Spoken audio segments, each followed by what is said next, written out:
ये 5 चीजें क्या क्या हैं? वो 5 चीजें जैसे अर्थ में सबसे पहले ई है।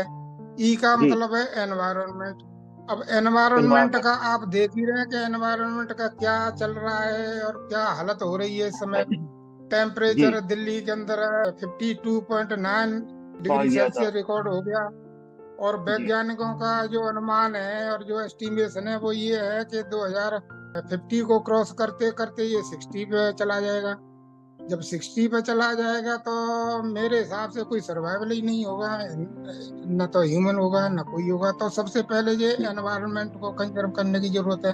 दूसरा ए ई ए का मतलब है एग्रीकल्चर। और एग्रीकल्चर इसलिए है कि लाइफ फूड ये सारा एग्रीकल्चर पर डिपेंड है। जी। और एग्रीकल्चर को यदि आप नेग्लेक्ट करेंगे तो चाहे आप हम्म। इंडस्ट्री इसी लाइन पे खड़ी कर लीजिए, चाहे आप इंजीनियर बन जाइए, चाहे आप डॉक्टर बन जाइए, चाहे आप नेता डेफिनेटली। बन जाइए, चाहे आप भी बन जाइए, लेकिन खाने को चाहिएगा। और खाने को किसी के पास नहीं है सिवाय फार्मर के।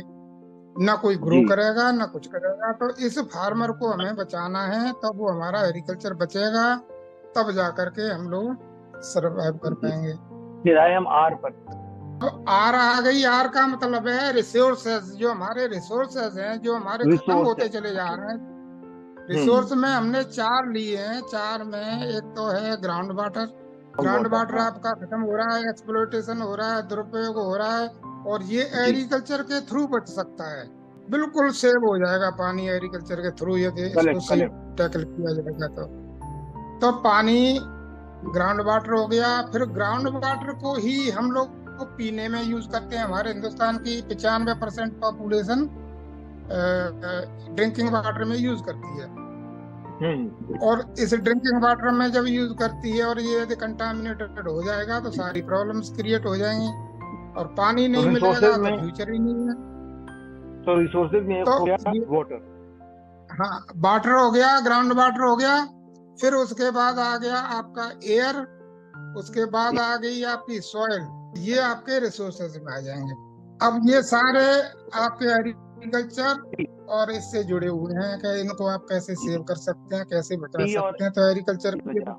टेक्नोलॉजी सही है तो ये सारी चीजें बचेंगी। और कैसे खराब हो रही हैं वो यदि आप उसमें जाएंगे तो मैं डिटेल में वो भी बता दूंगा आपको। तो ये आर हो गया। टी का मतलब है ट्रेडिशनल। ट्रेडिशनल टेक्नोलॉजी में हमने जब से पुराने मेथड पुरानी टेक्नोलॉजी को छोड़ा है और नई के चक्कर में जब से पड़े हैं तब से ये क्रिएट हुई हैं प्रॉब्लम्स। चाहे वो एग्रीकल्चर की हो, चाहे आपके घर में रख रखाव की हो, चाहे किसी चीज की हो। तो वो सारी चीजें जो है जब से उसको छोड़ा गया है तब से ये हुआ है। और गवर्नमेंट ऑफ इंडिया भी इस बात पर ध्यान दे रही है कि जो ट्रेडिशनल टेक्नोलॉजी है उसको डॉक्यूमेंटेशन करवाया गया है।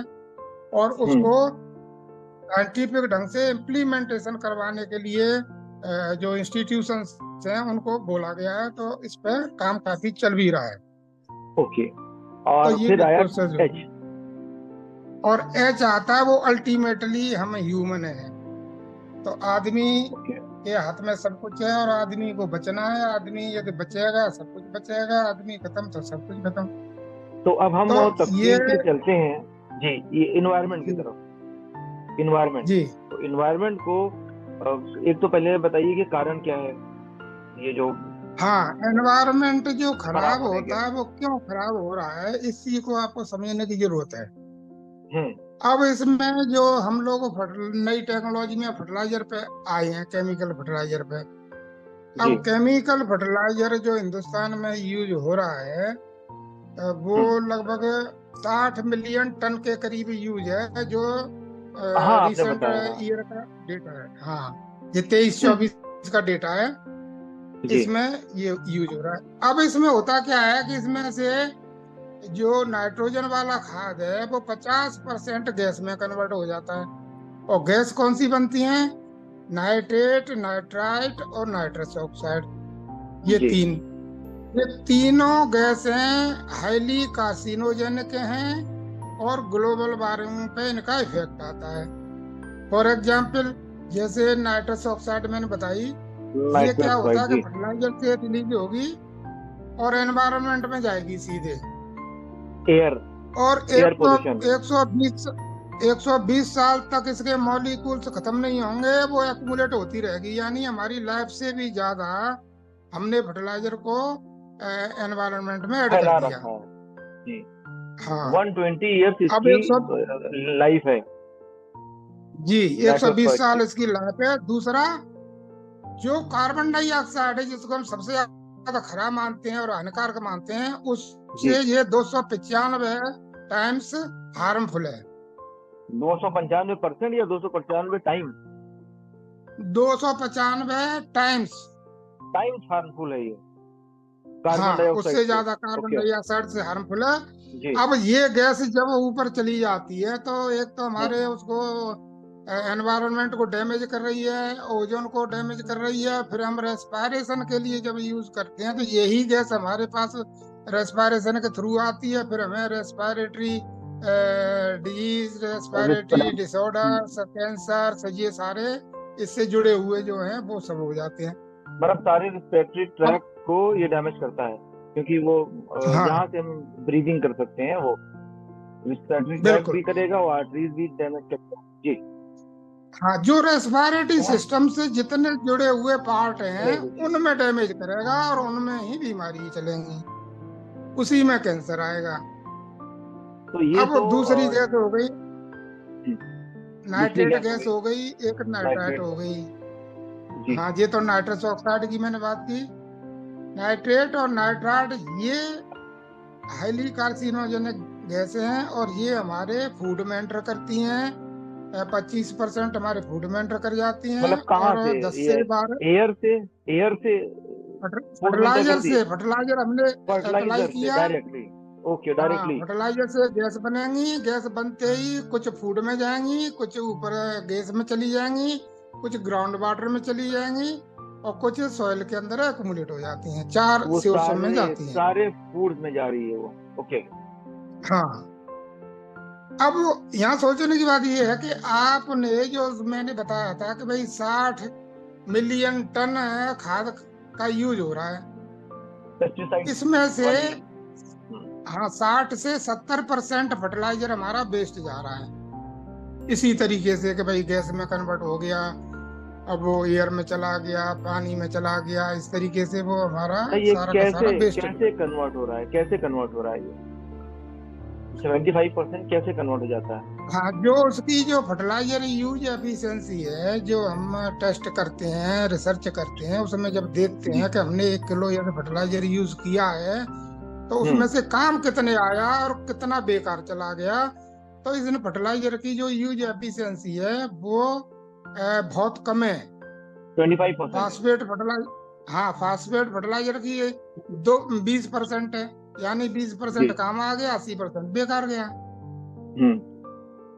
अब पेस्टिसाइड को इसी तरीके से देखते हैं तो पेस्टिसाइड की जो यूज एफिशिएंसी है वो और ज्यादा कम है। फर्टिलाइजर की तो फिर भी है 20% तक है, जी। 25% है। हम्म। पेस्टिसाइड की 98%, इंसेक्टिसाइड की वो है लॉसेस है, और दो लॉसेस है, यानी परसेंट कि हाँ सिर्फ दो 2% परसेंट यूटिलाइज केवल हो रहा काम है आ बस, रही है। काम आ रही हाँ, है। 2% केवल 98%। काम आ रही है।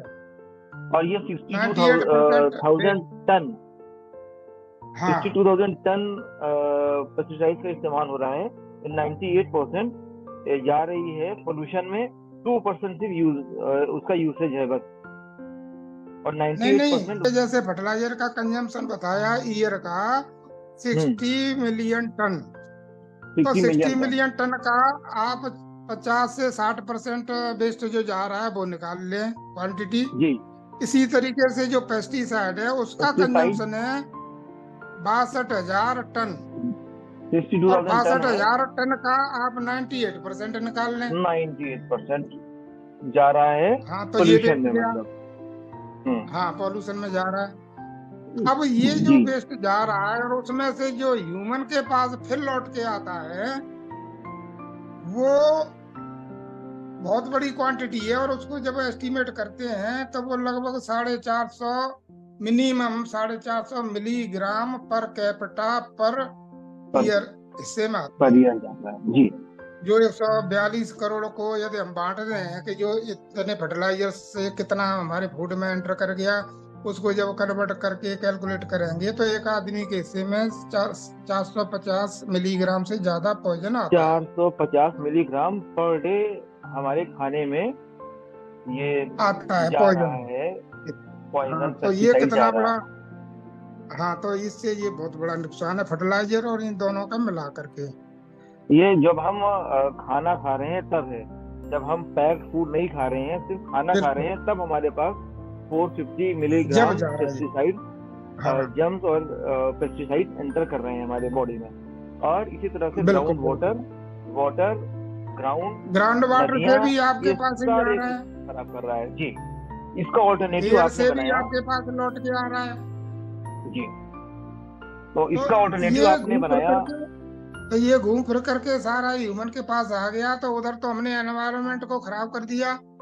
और जब जी एनवायरनमेंट खराब हुआ तो वहां पे ग्लोबल वार्मिंग का मुद्दा चल गया हम्म, और क्लाइमेट चेंज का मुद्दा चल गया। यही दो इशू हैं मेजर, क्लाइमेट चेंज हो क्लाइमेट गया चेंज और और इन्वायरमेंट में ग्लोबल वार्मिंग हो गई। हाँ, इन्वायरमेंट में ग्लोबल वार्मिंग हो गई और क्लाइमेट चेंज हो हाँ गया। और ये दो ही बहुत बड़े इशू हैं जिन पे इंटरनेशनली मीटिंग्स होती रहती हैं, कंट्री लगे हुए हैं कि इसको कैसे रोकें कैसे रोकें। तो ये कैसे रुकेगा जब इस तरीके की सिचुएशन है तो।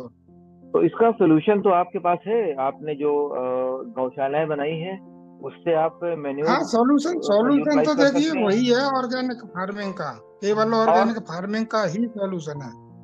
हाँ, ये है, तो इसमें कोई यूटिलाइज हो जाएगा। और जो जमीनें खराब हो चुकी हैं, अनफर्टाइल हो चुकी हैं, या जिसकी फर्टिलिटी 50%, 40%, 25% बची है, उसको रिवाइव करने जी के लिए आपका जो फॉर्मूला था, उसके बारे में क्या कहना है जी। आपका? देखिए उससे तो ऑर्गेनिक खेती में जब हम अपने फर्टिलाइजर को यूज करते हैं तो उससे क्या होता है कि जो हमारी जमीनें खराब हो रही हैं, अनफर्टाइल होती चली जा रही हैं, अनप्रोडक्टिव होती चली जा रही हैं, जी, उसको रोकना एक बहुत बड़ा चैलेंज बन गया है आज की डेट में। और वो नहीं रोकना केमिकल उसको, फर्टिलाइजर से रिफॉर्म तो करना, पॉसिबल ही नहीं है। नहीं रोकना भी उसको, रिफॉर्म केमिकल, भी करना।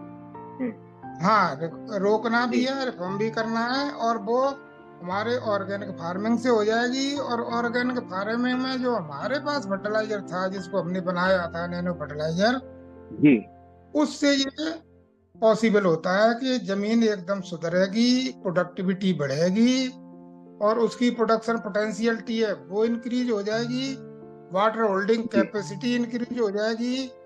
तो ये समस्याएं फिर खत्म हो जाएगी। यदि अब ध्यान नहीं दिया गया तो जैसे हम टेम्परेचर की बात कर रहे हैं, उसी हम्म, तरीके से 2050 तक पूरे 2050 वर्ल्ड तक। की, जी, 2050 तक पूरे वर्ल्ड की 90% एग्रीकल्चरल लैंड फर्टाइल जो है वो सब वेस्ट लैंड में कन्वर्ट हो जाएगी। एग्रीकल्चर ये में एस्टिमेशन 90% प्रोड्यूस जीरो हो है। जाएगा जी। हाँ नाइन्टी तो परसेंट ये एक बहुत बड़ा कल्टीवेशन और चैलेंज है कि जमीन को प्रोड्यूस रोकना, खत्म हो जाएगा। फर्टाइल। हम्म, बिल्कुल। अब एक खत्म तो ये इस तरीके से हो रही है कि भाई ये जो हमारे पास जमीन है, जमीन हमारे पास उतनी की उतनी है। सपोज करिए आपके पास 10 एकड़ है तो आपके पास दस जी एकड़ 10 साल बाद भी मानो 10 एकड़ है, लेकिन वो आपने वेस्ट लैंड में कन्वर्ट कर दी, तब वो हम्म, यूजलेस हो गई आपके लिए। आपने ना बेची है ना कुछ किया है।